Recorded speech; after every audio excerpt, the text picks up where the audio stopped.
Hi, everybody, and welcome back to Her Daily Rhythm, the podcast dedicated to empowering you to live in harmony with your mind, body, and spirit. I'm Natalie Smyth, your host, thrilled to guide you on this journey with FemVed, a holistic wellness platform supporting women from menstruation to menopause. Now, today in this episode, we're shining the spotlight on your lovely liver, the unsung hero in women's health.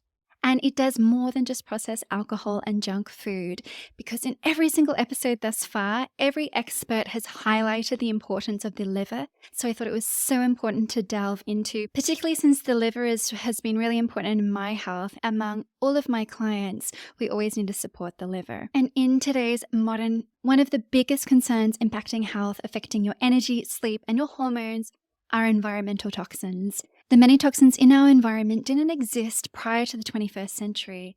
Our grandparents faced stresses of their own, but they didn't come into nearly half the amount of chemicals and toxins that are in our environment, with the increase of heavy metals, radiation, electromagnetics, pollution that we encounter today. Although the body has an innate capacity to detoxify itself, people are now exposed to a level of consumer, agricultural, and industrial toxins that the human organism hasn't evolved quickly enough to handle. What we're experiencing now is chronic low-level exposure that build up in our system, producing subtler, more pervasive symptoms. So I'm sure in the news, you kind of missed the recent study that was released in the JAMA, early puberty onset linked to chemical exposure, heavy metals and pollutants in girls as young as 8 years old, which is really not okay. But we can do a lot about it, and that's what we're here for today. We now carry higher bodily levels than ever before of these endocrine disrupting chemicals, which are called EDCs, which you would have seen in the media. You'd likely be familiar with a compound in plastics called bisphenol A or BPA. And so BPA acts to disrupt the endocrine system, your hormonal system, which regulates literally every aspect of your body's metabolism and function. And so this results in a growing incidence of chronic diseases and an increased rate of aging as well. For example, having a level of BPA in your urine above 5 micrograms doubles your risk of diabetes, since this toxin blocks the receptor sites of the cells that insulin activates to allow sugar in. So we can build awareness in our environment and understand how incredible our bodies are, and learning to understand the natural rhythms of your body, your internal rhythms, and just realizing how lucky you are to inhabit it. So where energy goes, attention goes. So let's put some attention and build a relationship with our liver. It's located on the right side of your body, just under your rib cage. So place your hand there for a moment and really connect with your liver. It's the general of your body, processing and packaging fats, proteins, hormones, also helping you detoxify the environment that you live in. And so whether that's pollutants, processed food, emotional stress, your liver is always working to keep you purified. But when it gets sluggish, whether from stress or lack of movement, it can become reactive, congested, and even angry. This can show up in our emotions, making us feel volatile or irritated. So there's a powerful connection between the liver and your heart, and they're constantly in communication. So what the heart feels, the liver processes. And so it's this beautiful relationship, this beautiful interplay, almost like a dance of emotions and your physical health. All the while, your liver can even regenerate. It has the capacity to heal and grow new tissue, which is incredible. Okay, so let's break it down even more. The liver is the ultimate filter in your body. It metabolizes and breaks down your hormones like estrogen, progesterone, thyroid hormones. We spoke about this in the first episode. Once they've done the job, and they come to the liver, packaged in a fat-soluble form because they've done the job, they need to get out of your body, and we can't have them recirculating in your bloodstream because that's what would lead to PCMS, weight gain, mood swings, and what we call estrogen dominance. It's toxins, microorganisms, pollutants, pesticides, food additives, drugs, alcohol, PCBs from the plastics, products you put on your skin. So here, they come in your liver at the gate, so they go into phase 1 of your liver. So your liver uses enzymes, primarily cytochrome P450, which you would have seen in your laboratory tests, and that enzyme converts them into intermediary compounds And also here, a lot of nutrients are required too. We need things like our B vitamins, folic acid, vitamin C, vitamin D, calcium, vitamin E, quercetin, NAC. They're all helping your body to move to the next phase of your liver. And then it moves into phase 2 to neutralize these toxins, making them water soluble so they're easy for your body to eliminate through your urine, bile and bowel, and also through sweat. So there are different nutrients required here, your amino acids. So that's why protein is so important for women, and detoxification to excrete these excess hormones. But here's the thing. If your liver isn't functioning properly, excess hormones can linger in your body. So this can lead to all sorts of symptoms like PMS, which I mentioned, weight gain, mood swings, and in the long run, conditions like estrogen dominance. Let me tell you about a client recently that I saw. Let's call her Sarah, and she was struggling with horrible PMS, mood swings, and bloating. So classic signs of a hormonal imbalance. She had tried cleaning up her diet, ditching processed foods, and exercising, but nothing really seemed to work. So it wasn't until we focused on her liver health, just cutting down on sugar and alcohol and adding some liver supporting foods, that she saw major improvements. So within weeks, her PMS was practically gone. We went through a whole cycle.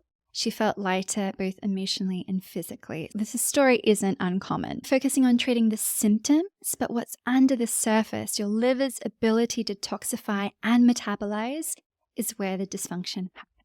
And also to highlight xenobiotics, xeno meaning different, are foreign substances which are not naturally expected inside of your body and are not normal for your metabolism. So I mentioned in the last 50 years, an estimated 5 million new chemicals have been created. And these substances can enter your body via ingestion, inhalation, or throughout your skin. So what happens, they enter the body being fat soluble, which means they dissolve only in fatty or oily solutions and not in water, making them difficult for the body to excrete, and they hide in fat tissues, so making it harder to lose weight. If you are storing a bit of extra fat that you can't seem to shift, it's helpful to dislodge the chemicals by going on a small detoxification, and then you'll naturally lose the weight effortlessly. Okay, so now that you know the essentials about your liver, let's talk about what makes it thrive. Obviously, diet. Your liver loves nutrient-dense foods. So think whole foods, leafy greens, spinach, kale, and cruciferous vegetables like broccoli and cauliflower, and Brussels sprouts. These veggies contain compounds called glucosinates, which support both phase 1 and phase 2 liver pathways. They help activate enzymes in the liver that break down and eliminate toxins and excess estrogen, reducing the risk of any hormonal imbalances like this estrogen dominance, which can lead to things like fibroids, endometriosis, and PMS. Then we want to look at foods rich in sulfur compounds that help with the liver's glutathione production for phase 2.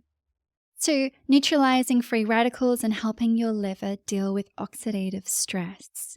And without enough glutathione in your liver, it struggles to keep up with the toxic load. And what happens as we age, glutathione levels in our body decrease because it's a major antioxidant crucial for things like aging. And so glutathione resources are watercress, radishes, your onions, and garlic. I know some people troubles digesting garlic and onions, so focusing on watercress and radishes is literally my favorite. And then we have to talk about fiber. Flax seeds, chia seeds, fruit and vegetables, psyllium husk, whole grains are your liver's best friend because they help bind and eliminate toxins through your digestive system.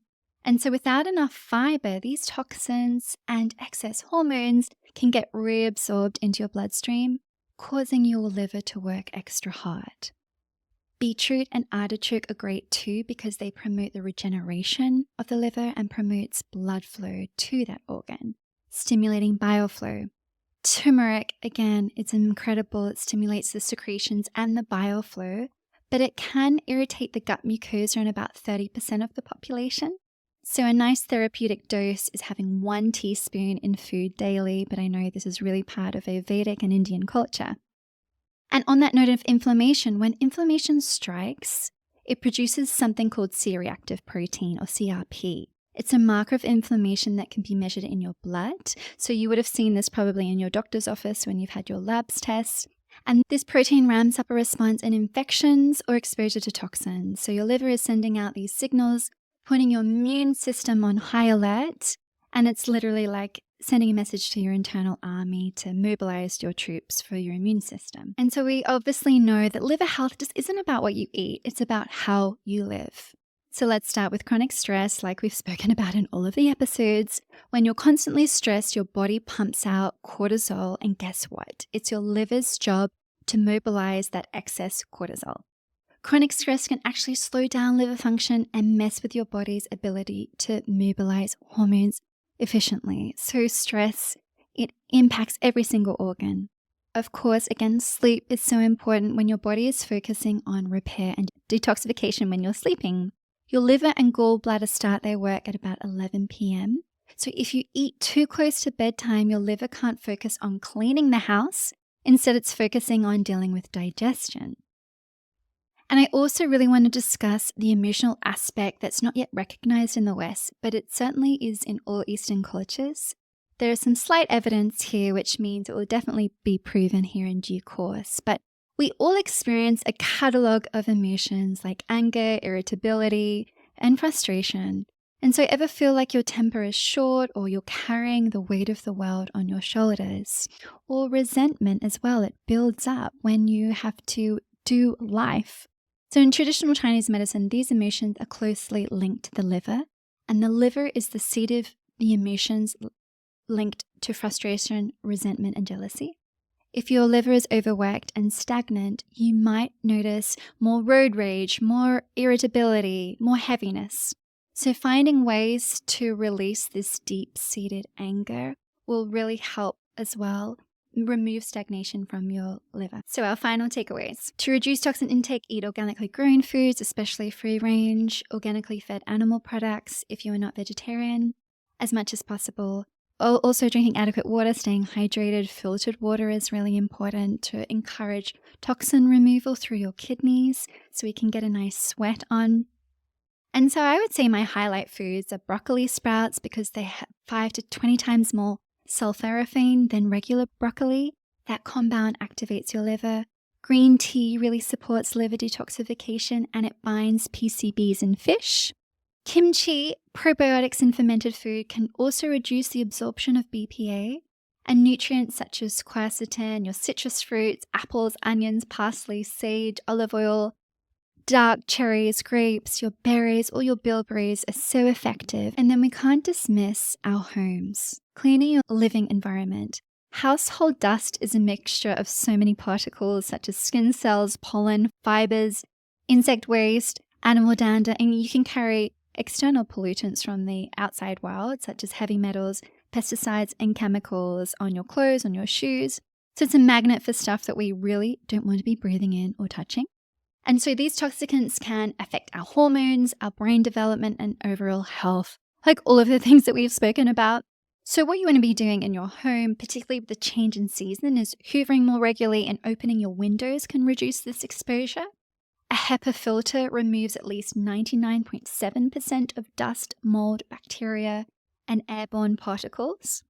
And something called wet dusting instead of dry dusting that pushes the air around. Wet dusting traps and removes all of these microbes with your damp cloth.